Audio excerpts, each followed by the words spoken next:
कहानी की शुरुआत में हम जंगल में बने एक घर को देखते हैं जिसमें माइक नाम का एक लड़का एक शैतान की पेंटिंग बना रहा होता है। दरअसल माइक को ये शैतान अक्सर दिखाई देता रहता है और वो माइक से मिलने के लिए भी आता है, लेकिन वो कभी भी माइक को नुकसान नहीं पहुंचाता है। अब अगली सुबह जब माइक अपने गार्डन में खेल रहा होता है तो वहाँ पर माइक के पड़ोस में रहने वाला जॉन अपनी बेटी ईवा के साथ आ जाता है और वो ईवा को जॉन के साथ खेलने के लिए कहता है, क्योंकि वो कुछ काम से शहर से बाहर जा रहा होता है और वो चाहता है कि जब तक वो वापस न आए ईवा उसके साथ ही रहे, क्योंकि वो दोनों काफी अच्छे दोस्त होते हैं। अब अगले दिन जब माइक अपनी मॉम के साथ जंगल से लकड़ियाँ लेकर आ रहा होता है तो वो अपनी मॉम से कहता है कि एक शैतान अक्सर उसे दिखाई देता है, लेकिन माइक की मॉम उसकी बातों पर ज्यादा ध्यान नहीं देती है और वो माइक के साथ खेलने लगती है। और अब अगली रात जब माइक अपने कमरे में पेंटिंग बना रहा होता है तो अचानक से उसे डरावनी आवाजें सुनाई देने लगती है, जिसे सुनकर माइक बुरी तरह से डर जाता है। और जब वो अपने मॉम डैड के कमरे में आता है तो वो देखता है कि उसके मॉम और डैड अपने बेड पर जलकर मर गए हैं। अब इस समय माइक उस शैतान के कंट्रोल में होता है जो अक्सर माइक को दिखाई देता है और उस शैतान का नाम डेमो है, जो अचानक से उस कमरे से गायब हो जाता है। और जब माइक खिड़की से बाहर देखता है तो वहाँ पर डेमो होता है जो माइक को अपने पास बुलाता है, क्योंकि अब माइक पूरी तरह से डेमो के कंट्रोल में होता है और डेमो माइक को लेकर एक गुफा के अंदर चला जाता है।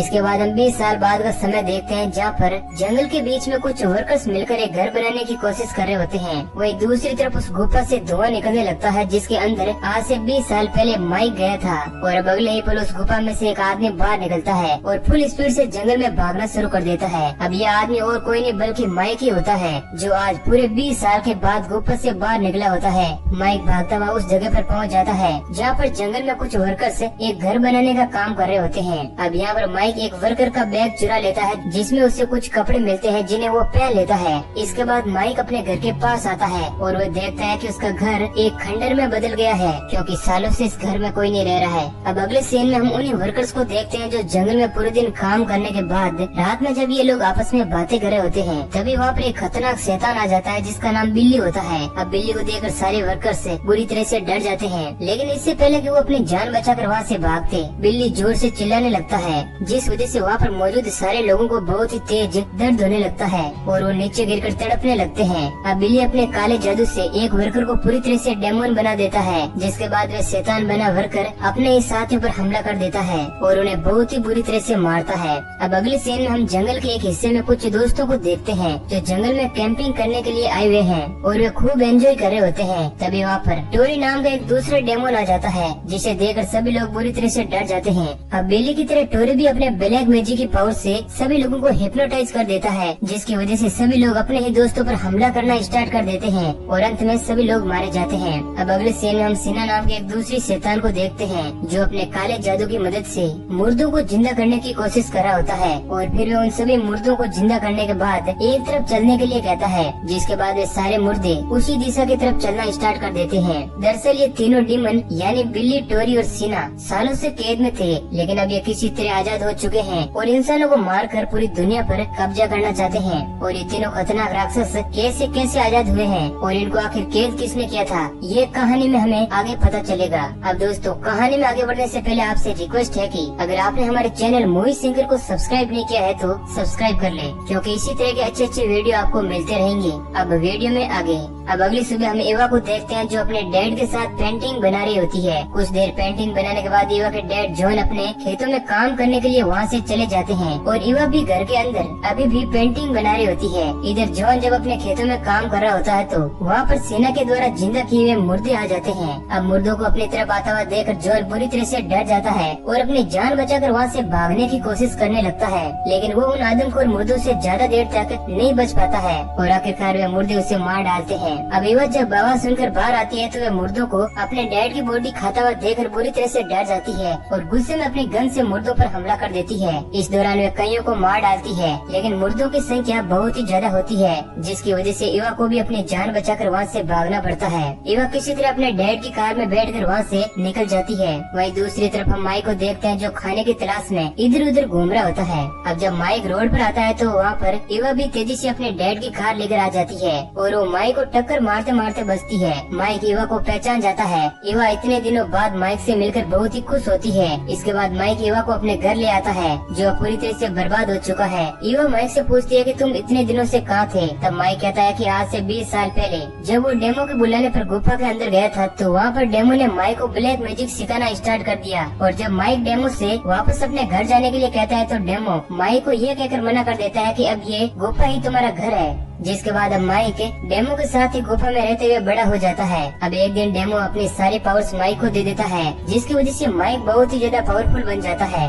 अब पावर मिलने के बाद माइक ने सबसे पहले ये देखा कि उसके मॉम और डैड को किसने मारा, और माइक को यह पता चलता है कि उसके मॉम और डैड को मारने वाला और कोई नहीं बल्कि खुद डेमो ही है। इसलिए वे गुस्से में डेमो के पास जाता है और उसे अपने मॉम और डैड को मारने का रीजन पूछता है। तब डेमो माइक से कहता है कि मैंने ऐसा इसलिए किया ताकि तुम मेरे पास रह सको और मेरी शक्तियाँ हासिल करके मेरे मरने के बाद इस दुनिया को तबाह होने से बचा सको। दरअसल डेमो माइक को 3 शैतानों के बारे में बताया करता था जो इस दुनिया पर राज करना चाहते हैं, इसलिए डेमो ने उन्हें कैद करके रखा था। और माइक को अपने पावर देकर उसे अपने मरने के बाद उन तीनों शैतानों की सुरक्षा करने के लिए कहता है। लेकिन इस समय माइक काफी ज्यादा गुस्से में होता है, इसलिए वे उन तीनों शैतानों को आजाद कर देता है। लेकिन यह माइक की जिंदगी की सबसे बड़ी गलती होती है, क्योंकि वो तीनों डेमन और कोई नहीं बल्कि बिल्ली, टोरी और सीना होते हैं, जो आजाद होने के बाद सबसे पहले डेमो को ही मारते हैं। अब माइक ये सब देखकर बुरी तरह से डर जाता है और वो अपनी जान बचाकर गुफा से बाहर आ जाता है और पूरी स्पीड से जंगल में भागने लगता है। और ये वही सीन होता है जिसे हमने मूवी की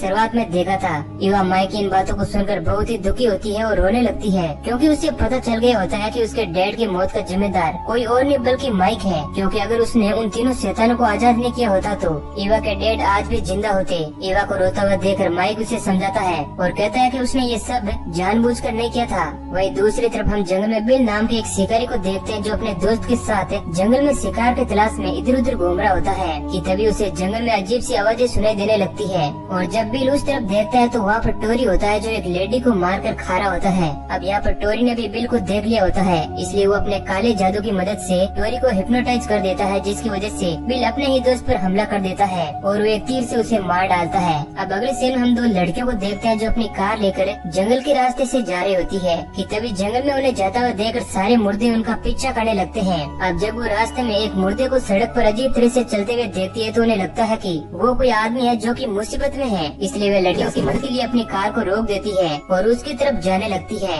अब यहाँ पर बिल भी आ जाता है, जो एक लड़की को तीर मारकर उसे मार डालता है और इससे पहले कि दूसरी लड़की वहाँ से भाग पाती, बिल उसके पैरों में भी तीर मारकर उसे घायल कर देता है। और अब यहाँ पर मुर्दे आ जाते हैं जो उस लड़की को बुरी तरह से मार डालते हैं। अब अगले सीन में हम एक परिवार को देखते हैं जो जंगल के बीच में बने एक घर में एंजॉय कर रहा होता है कि तभी वहाँ पर बिल्ली नाम का वे डेमन आ जाता है, जहाँ बिल्ली को देखकर सारे लोग बुरी तरह से डर जाते हैं। लेकिन इससे पहले कि वे कुछ लोग समझ पाते, बिल्ली अपने काले जादू की मदद से उन सारे लोगों को तड़पा तड़पा कर मार डालता है। तभी हम घर के बाहर माइक और ईवा को देखते हैं जो घर के पास से ही गुजरे होते हैं। लेकिन यहाँ पर माइक को अपने पावर्स की मदद से पता चलता है कि घर के अंदर कुछ गड़बड़ है, इसलिए जब वो घर के अंदर देखता है तो वहाँ पर बिल्ली होता है। अब बिल्ली को देखकर माइक पूरी तरह से गुस्से में आ जाता है और अपने पावर की मदद से बिल्ली को मार डालता है। अब इधर बिल्ली के मरते ही बाकी के उन दोनों डेमंस को पता चल जाता है कि उनके साथी को किसी ने मार दिया है, इसलिए वे दोनों उसकी तरफ निकल पड़ते हैं। अब माइक जब ईवा के साथ अपने घर आता है तो वहाँ पर टोनी नाम का एक शैतान पहले से ही मौजूद होता है। दरअसल यहाँ पर टोनी कोई शैतान नहीं बल्कि एक आम इंसान होता है, जिसे बिल्ली ने अपने ब्लैक मैजिक की मदद से शैतान बना दिया था। अब टोनी माइक पर हमला कर देता है, लेकिन माइक को अपनी शक्तियों की मदद से पता चल जाता है कि टोनी एक आम इंसान है, इसलिए माइक अपने पावर्स की मदद से टोनी को पूरी तरह से ठीक कर देता है और उसे उन शैतानों को मारने के लिए कहता है। अब माइक की बात सुनकर टोनी वहाँ से सीधे मुर्दों के पास आता है और उनके ऊपर हमला करके एक एक करके सारे मुर्दों को मारना शुरू कर देता है। अब अगले सीन में हम टोनी को देखते हैं जो जंगल में माइक की तलाश में इधर उधर घूम रहा होता है कि तभी वहाँ पर टोनी आ जाता है, जो आते ही टोरी के ऊपर हमला कर देता है। अब इसके बाद टोनी टोरी को नीचे गिराकर उसे अपने पैरों से दबाकर मार डालता है। इधर हम माइक और ईवा को देखते हैं जो सुबह के समय जंगल में टहल रहे होते हैं कि तभी वहाँ पर आखिरी बचा हुआ शैतान यानी सीना आ जाता है, जो बाकी के दोनों शैतानों के मुकाबले सबसे ज्यादा पावरफुल होता है। सीना को देखकर माइक अपनी शक्तियों से उस पर हमला कर देता है, लेकिन इसका कोई भी फायदा नहीं होता है क्योंकि सीना माइक के मुकाबले कहीं ज्यादा पावरफुल होता है। इसके बाद सीना अपने ब्लैक मैजिक से माइक और ईवा के ऊपर हमला कर देता है, जिससे माइक और ईवा की वहीं पर मौत हो जाती है। अब माइक और ईवा के मरने के बाद सीना वहाँ से भागने लगता है, क्योंकि उसको लगता है कि माइक को मारकर उसने अपने साथी शैतानों की मौत का बदला ले लिया है और अब उसे किसी भी तरह का खतरा नहीं है। लेकिन तभी वहाँ पर टोनी आ जाता है, जो सीना पर पीछे से हमला कर देता है और इससे पहले कि सीना अपने ब्लैक मैजिक का इस्तेमाल करके टोनी को मार पाता, टोनी सीना के दिल को बाहर निकाल लेता है, जिस वजह से सीना की वहीं पर मौत हो जाती है और अब इस तरह तीनों शैतान मारे जाते हैं। और इसी सीन के साथ मूवी एंड हो जाती है। तो दोस्तों अगर ये कहानी आपको पसंद आई है तो वीडियो को लाइक जरूर करें। ऐसे ही और इंटरेस्टिंग वीडियो पाने के लिए हमारे